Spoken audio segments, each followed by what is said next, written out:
Hello friends, welcome to my YouTube channel Freaky Tesla. This is my first video on YouTube on balancing equations.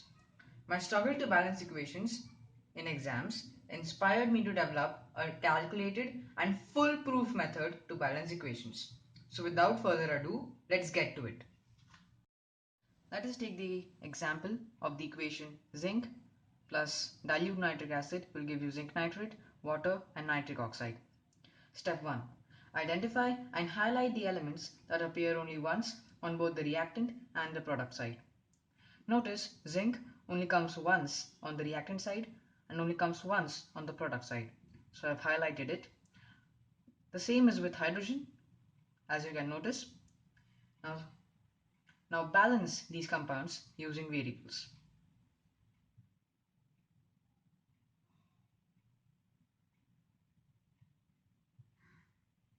Now check. X moles of zinc should give you X moles of zinc and 2Y moles of hydrogen should give you 2Y moles of hydrogen. So now this is balanced. Now step 2. Pay attention to the elements that we left in the first step, that is nitrogen and oxygen, because nitrogen occurs twice on the product side and oxygen occurs thrice. Now form equations using these variables and the elements. 2Y of nitrogen should be equal to 2x plus 1. That's our first equation. Now pay attention to the oxygen. 6y should be equal to 6x plus y plus 1. So that will be 5y is equal to 6x plus 1. That's our second equation. Now we have to solve these two equations. Let's multiply this equation by 3. So we get 6y is equal to 6x plus 3. So on solving these, we get y is equal to 2. We have got our first value. Now let's get our x component. So as you can see, 4 minus 1 should be equal to 2x. So x should be equal to 3 upon 2. Now we have got both of our values. Now step 3, which is the most simplest, substitute those values. X should be equal to 3 upon 2.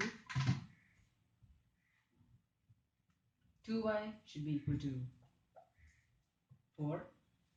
X again should be 3 upon 2. Y should be 2. And this will remain 1. Well, congratulations, you have balanced your equation. If you ask me, if you take 3 upon 2 moles of zinc with 4 moles of dilute nitric acid, you will get 3 upon 2 moles of zinc nitrate, 2 moles of water, and 1 mole of nitric oxide, sorry. But in our schools, we need the stoichiometric coefficients to be in a whole number. So we need to multiply the whole equation by the denominator of the fractional coefficient. Check this. 3 upon 2 into 2 will give you 3. 4 into 2 will give you 8. 3 upon 2 in this I will again give you 3. This will give you 4. And this will give you 2. So now this is the equation you will see in your textbooks. All the coefficients are in whole numbers, as you can see. So this equation is balanced. For our next example, we have excess of ammonia reacting with chlorine to give ammonium chloride and nitrogen. So as per our first step, I have highlighted hydrogen and chlorine. So let's balance these compounds. Now pay attention, both of these elements are going to form only one compound. So we will need only one variable in this reaction, which is more simpler actually.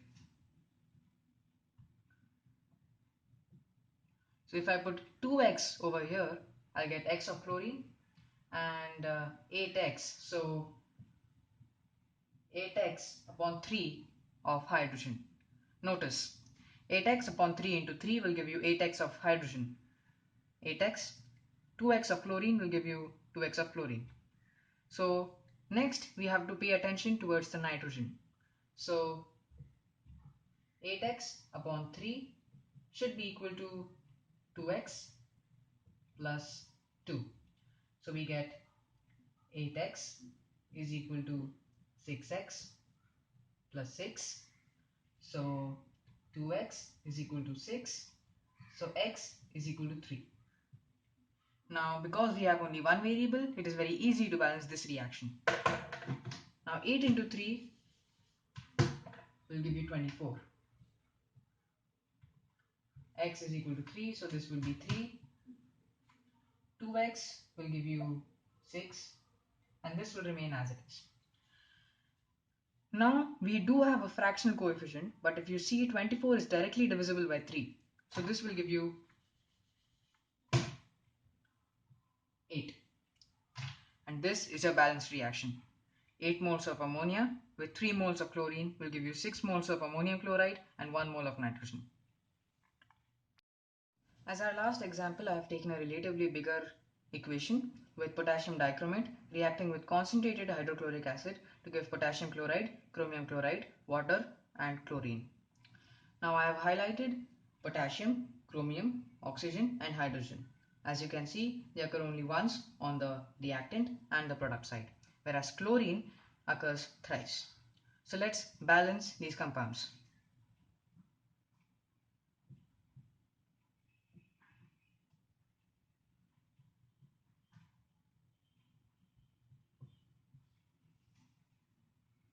Now as you can see, 2x moles of potassium, 2x moles of chromium, 7x moles of oxygen and 14x moles of hydrogen.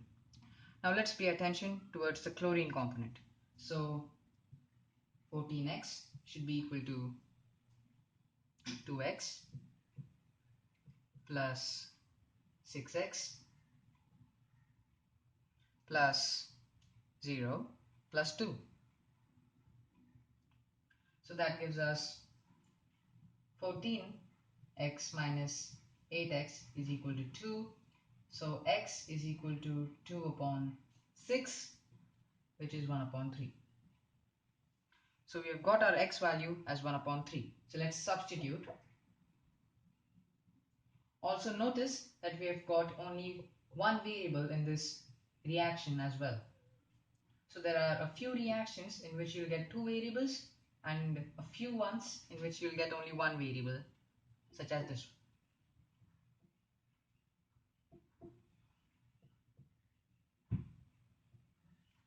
Now again, this reaction is actually balanced, but we need no fractional coefficients. So let's multiply the whole reaction by 3, because 3 being the denominator of the fractional coefficients. So 3 will give you 1, 14, 2, 2, 7, and this will give you 3. Now this reaction is now balanced. 1 mole of potassium dichromate with 14 moles of concentrated hydrochloric acid will give you 2 moles of potassium chloride, 2 moles of chromium chloride, 7 moles of water and 3 moles of chlorine. Thank you for stopping by. Hope you find my video useful. Please post your feedback, comments and queries and I will be happy to assist you. Happy balancing. Enjoy.